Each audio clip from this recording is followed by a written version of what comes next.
नमस्कार आप सभी का राजस्थान क्लासेज के इस YouTube प्लेटफॉर्म पर बहुत बहुत स्वागत है। आइए दोस्तों, जैसा कि मैंने आपको कल बताया था कि आज अपनी जो है कंप्यूटर की क्लास आएगी, लेकिन आपको याद होगा कल सुबह सामान्य विज्ञान की जो क्लास आई थी वो नहीं हो पाई थी तकनीक की कोई प्रॉब्लम के कारण। तो आज अपन सामान्य विज्ञान पढ़ेंगे दोस्तों, ठीक है। और ये वनपाल, वनरक्षक और कांस्टेबल एग्जाम के लिए अति महत्वपूर्ण प्रश्नों का संग्रह है। तो दोस्तों ज़रूर आप हमारे साथ लास्ट तक जुड़े रहिएगा अगर आप भी अपने एग्ज़ाम में अच्छे नंबर के साथ सक्सेस लेना चाहते हैं। तो जी बिल्कुल, सामान्य विज्ञान रफ्तार मॉडल पेपर होगा। रट लो ये विज्ञान के संभावित प्रश्न। देखिए दोस्तों, इंसुलिन की खोज की थी। अब देखिए, शुरुआत में तो आपको कैसे पता चलेगा, आपने वीडियो पर क्लिक किया है, नहीं पता चलेगा कि भाई ये कैसे है क्वेश्चन, कितने इंपॉर्टेंट है। तो आप पूरे क्वेश्चन देखेंगे तभी आपको पता चलेगा कि हाँ, इतने महत्वपूर्ण प्रश्नों का संग्रह रियल में है। तो दोस्तों, बेंटिंग ने खोज की थी, बेंटिंग और इनके साथ में थे बेस्ट, ठीक है, बेस्ट बेंटिंग, ठीक है। तो आप कैसे याद रखेंगे, इंसुलिन की क्या हुई, बेस्ट बैटिंग हुई, ऐसे याद रखेंगे, बैटिंग हुई, ठीक है। तो इंसुलिन बेस्ट बैटिंग हुई, कब हुई, 1921 में होती है, ठीक है। तो ऐसे आप याद रख लेंगे, बहुत ईजी सा प्रश्न है। अगला प्रश्न आता है, आंसुओं में कौन सा पदार्थ घुला हुआ होता है। ट्राई मत करना, बस आपको इनमें से सही आंसर बताना है। और वैसे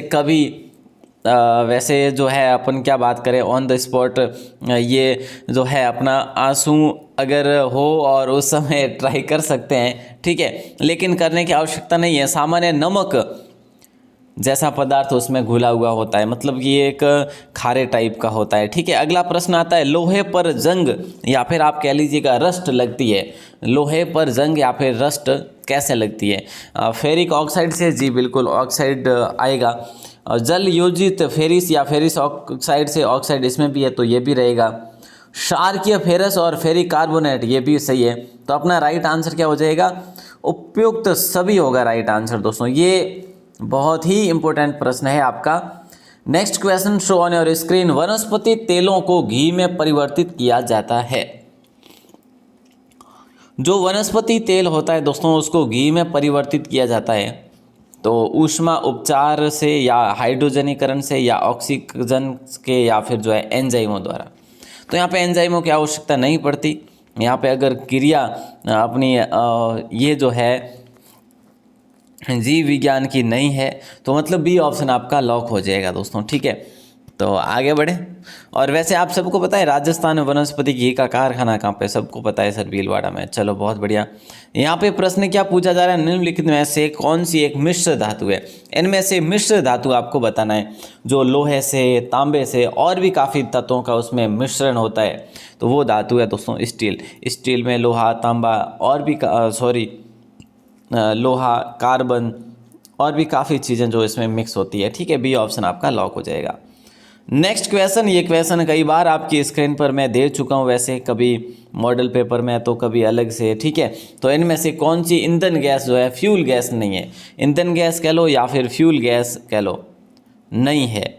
तो दोस्तों राइट आंसर होगा आपका हास्य गैस। ये हास्य गैस एक अलग गैस है जिसको आप रंगहीन गैस भी कह सकते हैं, गैर ज्वलनशील गैस भी बोल सकते हैं, ठीक है। तो यहाँ पे आपका राइट आंसर जो है ये हो जाएगा हास्य गैस, ठीक है। अगला प्रश्न आता है कि निम्नलिखित में से कौन सा तत्व प्रबल क्षारीय ऑक्साइड बनाता है जब ऑक्सीजन में जलता है। निम्नलिखित में से कौन सा तत्व प्रबल क्षारीय ऑक्साइड बनाता है जब ऑक्सीजन में जलता है। तो सोडियम लॉक करेंगे आप सभी, कौन से ऑप्शन को, सोडियम ऑप्शन को लॉक करेंगे। लास्ट तक बने रहिएगा बस, जो भी भाई बने लेट जुड़ते हैं उनसे निवेदन रहेगा कि क्लास को शुरू से ज़रूर देख लेना। दोस्तों फेदम क्या है, वैसे ये क्वेश्चन मैं आपको पहले भी करवा चुका हूँ। कब दोस्तों, पीटीटी एग्ज़ाम में ये क्वेश्चन वन लाइनर के रूप में दिया था मैंने, और ये क्वेश्चन एग्ज़ाम में भी आया था कि ये एक प्रकार का माप है। फेदम का प्रयोग कहाँ किया जाता है पता है आपको, सागर की जो गहराई मापनी होती है तो इस फेदम का प्रयोग किया जाता है। ये भी एक मापक यंत्र है दोस्तों, ध्यान रखिएगा, ठीक है। अगर आपसे पूछ ले कि एक फेदम कितने फिट के बराबर होता है, तो 6 फिट के बराबर होता है दोस्तों एक फेदम, ठीक है, 6 फिट। अगला प्रश्न आपकी स्क्रीन पर है कि रिएक्टर स्केल किसके नापने में प्रयोग होता है? रिएक्टर स्केल जो है ये किसके मापने में प्रयोग होता है? वैसे देखा जाए तो भूकंप की जो तरंगें होती है, भूकंप की तरंगों की तीव्रता को मापने के लिए इसका प्रयोग किया जाता है। मतलब ए ऑप्शन आपका लॉक हो जाएगा। अगला प्रश्न आता है डायनामाइट के आविष्कारक। देखिए दोस्तों, डायनामाइट के आविष्कारक निम्नलिखित में से कौन है, ये आपको बताना है। तो देखिएगा, राइट आंसर जो होगा वो होगा सी ऑप्शन। दोस्तों क्या हो जाएगा? सी ऑप्शन, अल्फ्रेड नोबेल हो जाएगा। ठीक है, डायनामाइट के आविष्कारक निम्नलिखित में से अल्फ्रेड नोबेल है। और डायनामाइट खुद क्या है, आपको ये अगर ना पता हो तो बता दूं आपको, ये एक विस्फोटक पदार्थ है दोस्तों। ठीक है, अगला प्रश्न आपकी स्क्रीन पर आता है, प्लास्टर ऑफ पेरिस प्राप्त किया जा सकता है या प्राप्त किया जाता है किससे? सोडियम बाइकार्बोनेट से, जिप्सम से, यूरिया से या कार्बन से? यूरिया से कैसे होगा भैया? यहाँ पे राइट आंसर का हो जाएगा जिप्सम। ठीक है, और अगला प्रश्न आपकी स्क्रीन पर नंबर 12 पूछा ये जा रहा है कि चिकित्सा व युद्ध में उपयोग के लिए किन किरणों पर नवीनतम अनुसंधान हो रहा है? अब ऐसी वो कौन सी किरणें हैं जो चिकित्सा में भी काम आएगी और जो युद्ध के लिए भी काम आएगी? तो दोस्तों वो है लेसर किरणें या फिर आप कह लो लेजर किरणें। इसका नवीनतम अनुसंधान किया जा रहा है। अगला प्रश्न आपकी स्क्रीन पर है, राडार में किस प्रकार की तरंगें होती है? राडार के अंतर्गत जो तरंगें होती है, दोस्तों आपने राडार तो देखा ही होगा, राडार में कैसी तरंगें होती है? आपने कहा सर विद्युत तरंगें होती है। नहीं साहब, विद्युत चुंबकीय तरंगें होती है। दोस्तों ध्यान रखना। और ये किसकी बनी होती है पता है आपको? ये बनी होती है फोटोन की। दोस्तों किसकी? फोटोन की बनी होती है। ध्यान रखिएगा, काफ़ी इंपॉर्टेंट प्रश्न था। अगला प्रश्न आता है, आकाश के नीले दिखाई देने का मुख्य कारण क्या है? देखिए दोस्तों, आकाश के नीले दिखाई देने का मुख्य जो कारण है वो क्या है? सूर्य की रोशनी नीली होती है, गलत है। प्रकाश अपवर्तन गलत है। प्रकाश परावर्तन भी गलत है। देखिए यहाँ पे क्या दे रखा है? सौर किरणों का प्रकीर्णन, ये आपका सही है। वायुमंडल में उपस्थित धूल आदि के कणों द्वारा जो सौर किरणों का प्रकीर्णन होता है, आपका राइट आंसर डी ऑप्शन को लॉक कर देंगे। तेज गति से आता हुआ वाहन अगर हॉर्न बजाता है तो उसका पिच जो रहेगा, हॉर्न का पिच वो कैसा रहेगा? उतना ही सुनाई देगा या फिर अधिक सुनाई देगा या फिर कम सुनाई देगा या फिर पहले कम और फिर अधिक सुनाई देगा? तो दोस्तों राइट आंसर होगा अपना अधिक ही सुनाई देगा। भैया आप कभी भी ट्राई कर लेना कि अगर कोई वाहन तेज़ गति से आ रहा है, ठीक है, मान लीजिएगा एक ट्रैक्टर ही आ रहा है, ठीक है, तो वो जब आ रहा है तो और वो हॉर्न बजाएगा तो उसका पिच जो है अधिक सुनाई देगा हमें, ठीक है, और आगे निकल जाएगा तो वो है जो कम हो जाएगा। सूती और ऊनी रेशों में अंतर ज्ञात किया जा सकता है। सूती व ऊनी रेशों में कैसे अंतर स्पष्ट किया जा सकता है? उसको हाथ लगाकर, उसको जलाकर, NaOH से क्रिया करा के या फिर HS से क्रिया करा के। तो दोस्तों राइट आंसर अपना होगा जलाकर। दोनों को जलाकर देखेंगे तो उसमें हमें पता चल जाएगा कि कौन सा सूती ऊनी रेशों में अंतर प्राप्त अपन कर सकते हैं। चलो अगला प्रश्न नंबर 17 है, आपसे पूछा जा रहा है बर्फ पर दाब। देखिए दोस्तों ध्यान देना, बर्फ पर दाब बढ़ाने से उसका गलनांक जो है ना वो घट जाएगा, बढ़ जाएगा, अपरिवर्तित होगा या शून्य हो जाएगा? बर्फ पर दाब बढ़ाने से उसका गलनांक बढ़ जाएगा ना, बढ़ ही जाएगा ना सर? नहीं, घट जाएगा। चलो साहब घट जाएगा करते हैं, मतलब ए ऑप्शन आपका सही उत्तर हो जाएगा। चलो भैया अगला प्रश्न नंबर 18। दोस्तों देखिए, गर्मी में सफ़ेद कपड़े क्यों पहने जाते हैं? सर मैं तो बढ़िया दिखने वास्ते पहरिया करूँ और मैं पह रहा हूँ नहीं जन मोने यूँ नेताजी फीलिंग अरे फीलिंग ने छोड़ो साहब, अटे आंसर सही और सटीक आंसर बताओ थे तो मन ध्यान है कि फूटरा पे वास्ते पहरता बोला कि भाई बढ़िया दिखे नेताजी लागोन, मतलब पछे नया कपड़ा पहन झटका ठोकोन है कौन, पण एडो काम अपने वो फीलिंग नहीं लेनी साहब, अपने तो पढ़ाई करनी है, ठीक है नहीं? तो ऊष्मा के ये क्या होते हैं? अवशोषक होते हैं। दोस्तों राइट आंसर अपना ये ऑप्शन लॉक हो जाएगा आपका। और अगला प्रश्न, निम्नलिखित में से गलत कथन कौन सा? इनमें से जो गलत है ना वो कौन सा है। तो लोहा पानी में डूब जाता है, बिल्कुल डूबता है। लकड़ी पानी पर तैरती, बिल्कुल सही है। पारे में लोहा तैरता है, पारे में भी लोहा तैरता है, बिल्कुल सही है। पारा पानी पर तैरता है, ये गलत है दोस्तों, ये आपका कथन गलत है। अगला प्रश्न आता है कि संतरे के अंदर जो विटामिन होता है ना वो कौन सा विटामिन होता है। और दोस्तों अगर पूछा जाए आपसे कि कौन से विटामिन में कोबाल्ट पाया जाता है, कौन से विटामिन में कोबाल्ट पाया जाता है, तो दोस्तों ध्यान रखना B12, ठीक है, B12+। और संतरे में कौन सा विटामिन पाया जाता है, सी में सी पाया जाता है, ठीक है। अब सी में और कौन कौन से जो तत्व होते हैं वो पाए जाते हैं, तो दोस्तों ध्यान रखेंगे आप, जैसे टमाटर है, जैसे कि नारंगी हो जाएगा, जैसे कि मैं आपको बता दूं वो उसको क्या बोलते हैं, नींबू कह लो, ठीक है। तो ये सारे जो खट्टे पदार्थ है इसमें आते हैं, मिर्च भी इसी में आती है वैसे। और इससे जो इसकी कमी से जो रोग होता है विटामिन सी की कमी से, वो रोग होता है एस्कार्बिक, नहीं सॉरी, मसूड़े होते हैं, मसूड़े, या फिर आप कह लो स्कर्बी रोग, इस प्रकार से रोग होता है। लेकिन इसका जो रासायनिक नाम है ना वो है एस्कार्बिक एसिड अम्ल, एस्कार्बिक एसिड ये होता है, ठीक है। अगला प्रश्न है कि चमगादड़ अंधेरे में उड़ सकते हैं क्योंकि उन्हें सहायता प्राप्त होती है किसकी, अल्ट्रावायलेट की, अल्ट्रासोनिक वेव से, या फिर रेडिएशन। देखिए दोस्तों ये और ये आप हटा दीजिएगा, अब इन दोनों में से आप बताइए कौन सा होगा राइट आंसर। सर अल्ट्रासोनिक हो जाएगा, अल्ट्रासोनिक वेव से, अल्ट्रासोनिक वेव से हो जाएगा राइट आंसर। अगला प्रश्न है एल्यूमिनियम किस खनिज से प्राप्त की जाती है, ये आपको बताना है। एल्यूमिनियम जो होती है दोस्तों ये कौन से खनिज से प्राप्त की जा सकती है। सर बिल्कुल आसान है, हाँ जी, सी ऑप्शन, बॉक्साइट से प्राप्त की जा सकती है। जब ये बॉक्साइट से प्राप्त की जा सकती है तो बॉक्साइट कौन सी चट्टानों से निकलता है, बोले सर लेटेराइट चट्टानों से निकलता है। अब आपसे पूछ लूँ कि भाई सर्वाधिक जो है ना ये अपना बॉक्साइट कहाँ पर है, कौन से राज्य में, तो ओडिशा में सर्वाधिक है। और पूरे विश्व में भारत प्रथम पर है इस मामले में, ठीक है दोस्तों। अगला प्रश्न है जीवित चीज़ों पर मुद्रा के, यहाँ पे मुद्रा है दोस्तों, सॉरी मृदा है, ऐसे मृदा है, ठीक है। मृदा के प्रभाव का अध्ययन मृदा विज्ञान की किस शाखा के अंतर्गत किया जाता है। राइट आंसर आप सभी का हो जाएगा, आप सभी का हो जाएगा एडाफोलॉजी, मतलब कि लॉक करेंगे बी ऑप्शन को। अगला प्रश्न जल में स्थायी कठोरता का कारण क्या है, बताइए दोस्तों, कितना सिंपल सा प्रश्न है। जल में स्थायी कठोरता का कारण आपसे पूछा जा रहा है दोस्तों, कैल्शियम क्लोराइड होगा या कैल्शियम बाइकार्बोनेट होगा, ये बताइए। अब तो आप बिल्कुल इजी सा प्रश्न है, कैल्शियम क्लोराइड को अपन लॉक करेंगे। और कैल्शियम क्लोराइड एक अकार्बनिक यौगिक है दोस्तों, कैसा यौगिक है, अकार्बनिक यौगिक है, ध्यान रखेंगे। अगला प्रश्न आपकी स्क्रीन पर है कैलोरी की मापन इकाई। देखिए दोस्तों कैलोरी की मापन इकाई बी होगा, ए होगा, सी होगा या डी होगा। इतना आसान सा प्रश्न आपसे पूछा जा रहा है। और दोस्तों आप सबको पता है कैलोरी जो है ये ऊर्जा की एक यूनिट भी होती है, ऊष्मा यहाँ पे आपका राइट आंसर हो जाएगा।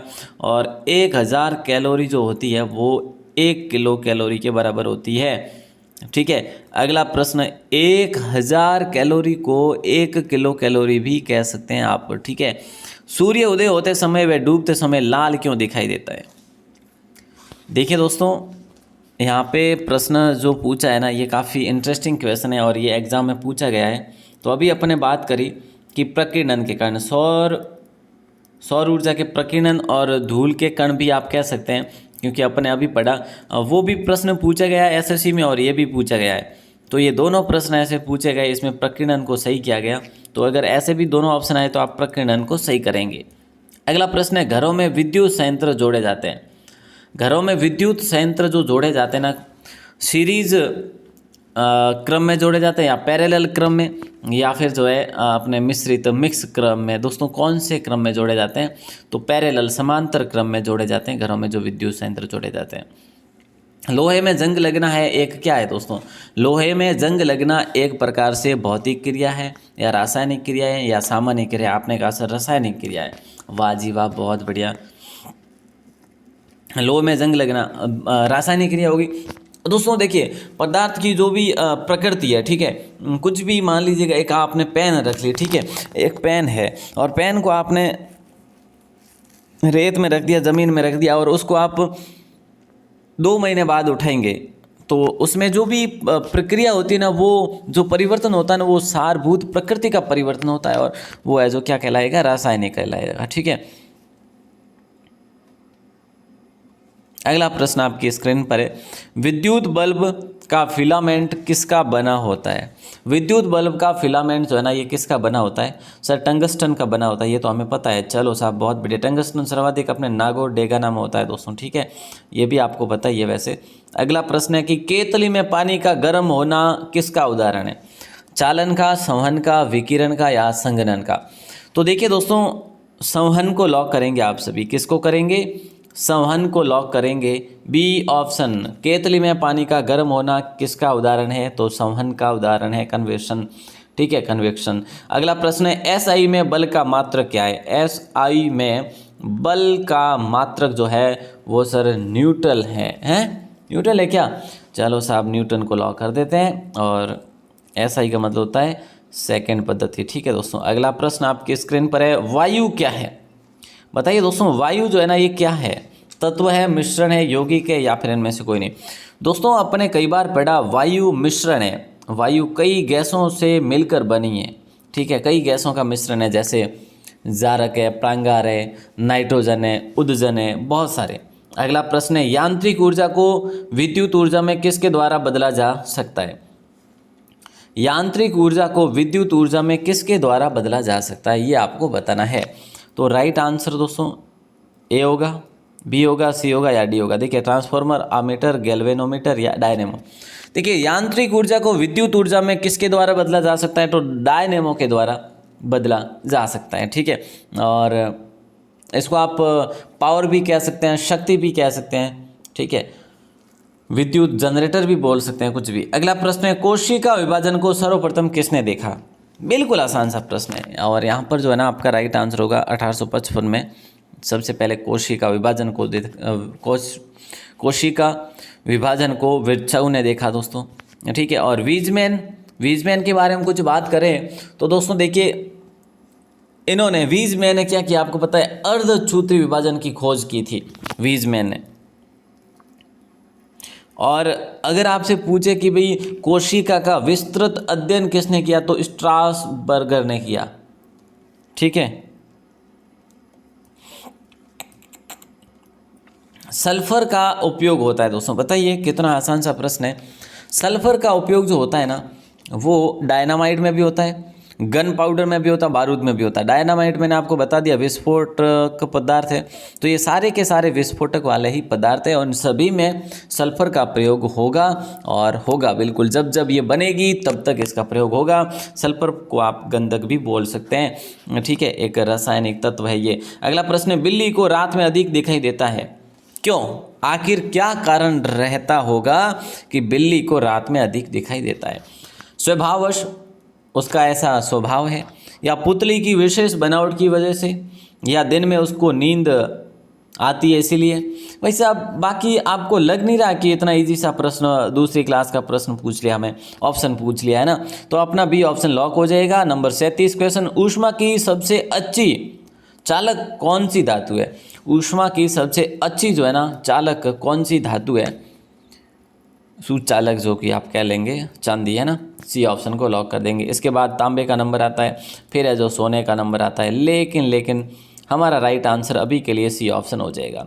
गर्मी में मकान को सफ़ेद रंग से पुतवाना क्यों पसंद करते हैं? सर बढ़िया दिखे जने लगाया करो। अरे बढ़िया कोनी साहब, गलत है। आँख को अच्छे लगते हैं, मतलब थोड़ा क्यों नहीं बढ़िया लागे जने, या ऊष्मा के कुचालक होते हैं, या ऊष्मा के अच्छे परावर्तक होते हैं? जी बिल्कुल, यही आपका लॉक हो जाएगा, सी ऑप्शन लॉक हो जाएगा। नंबर 39 आपसे पूछा जा रहा है, केतली में लकड़ी का हैंडल क्यों लगाते हैं? दोस्तों चाय की केतली कह लो, ठीक है, और उसमें आप लकड़ी का हैंडल क्यों लगाते? सर हमने तो नहीं लगाया, आपने नहीं लगाया, लेकिन लगा हुआ आता है ना। तो फैशन की वजह से कि भाई बढ़िया दिखे लान यूँ, या फिर लकड़ी ताप का कुचालक और हैंडल गर्म नहीं होता, या हल्का होता है, तो यहाँ पर भी आपका राइट आंसर बी होगा, मतलब कोई इतना है नहीं है, ज़्यादा बड़ा है ना। यहाँ पे नंबर 40 क्वेश्चन आपकी स्क्रीन पर है। बिल्कुल ईजी सा प्रश्न आपको पूछा जा रहा है। जीव विज्ञान शब्द का सर्वप्रथम प्रयोग किसने किया था? इसका जवाब आपको देना है बाहर आके कमेंट सेक्शन में। और जो भी भाई बहन मेरे साथ लास्ट तक जुड़े रहे हैं उन सभी का दिल से बहुत बहुत शुक्रिया। और डेली ये अपन सुबह 9 बजे क्लास पढ़ेंगे, चाहे आप देखो या ना देखो, लेकिन मेरा अब कर्तव्य बनता है कि मैं आपको क्लास दूंगा, बिल्कुल, है ना। क्योंकि दोस्तों देखिए, कंप्यूटर विज्ञान आप पढ़ तो लेंगे, लेकिन वो महत्वपूर्ण प्रश्नों का संग्रह आपको नहीं मिल पाएगा, ठीक है। और थ्योरी अगर आप पढ़ते हैं और फिर प्रश्नों को देखना चाहो तो हमारे साथ ज़रूर जुड़े रहिएगा। राजस्थान क्लासेज की जो वेबसाइट है, आप गूगल पर जाकर सर्च करेंगे राजस्थान क्लासेज तो आपको मिल जाएगी। वहाँ पर भरपूर आपको कंटेंट दिया गया है, कंप्यूटर का, विज्ञान का, और भी जैसे आपको चाहिए, राजस्थान जीके का, इंडिया जीके का, जो भी है ना। तो चलिए दोस्तों, आप सभी का दिल से बहुत बहुत शुक्रिया। आज रात को आपके लिए 8 बजे, आज रात 8 बजे आपको मैं 12 घंटे की वो क्लास दूंगा, जो वीडियो अपलोड करूंगा, जिसको आप आज 2 घंटे देखेंगे, कल 1 घंटा, 2 घंटा, ऐसे करके आप 10 दिन में कंप्लीट करेंगे। लेकिन उसके नोट्स भी बनाएंगे, और नोट्स बना के क्या करेंगे, आप हमें सेंड करेंगे, और आपके नोट्स को हम क्या करेंगे, वेबसाइट के फ्रंट पेज पर अपलोड करेंगे। जो भी भाई बहनें हमें सेंड करते हैं उन सभी के नोट्स अपलोड किए जाएंगे, और आपका नाम बाकायदा लिखा जाएगा उस पर कि किसने ये नोट्स बनाए, कहाँ से है ये, कहाँ से बिलोंग करते हैं, कहाँ से नहीं, मतलब ये सारा लिखा जाएगा। उससे आपका भी फ़ायदा होगा। आपका क्या फ़ायदा होगा? एक तो आपका राजस्थान क्लासेस की वेबसाइट पर आपके नोट्स होंगे, पहला फ़ायदा ये। और दूसरा फ़ायदा, जो कि सबसे बड़ा फ़ायदा है, आपका कभी भी रिवीजन करने के लिए वो PDF फाइल आप जो हमें सेंड करेंगे वो आपको वेबसाइट पर मिल जाएगी, और आपके पास भी रहेगी। आप कभी भी उसका रिवीजन कर सकते हैं। वीडियो को आप लंबा हर बार थोड़ी ना देखेंगे, तो रिवीजन करने के लिए आप 1 लाइनर में नोट्स ज़रूर बनाना दोस्तों। तो चलिए दोस्तों, आप सभी का दिल से बहुत बहुत शुक्रिया, बहुत बहुत धन्यवाद। जय हिंद, वंदे मातरम। चैनल को सब्सक्राइब नहीं किया तो ज़रूर करिएगा, क्योंकि यहाँ पर हर रोज़ ऐसे ही कंटेंट उपलब्ध करवाए जाते हैं। जय हिंद।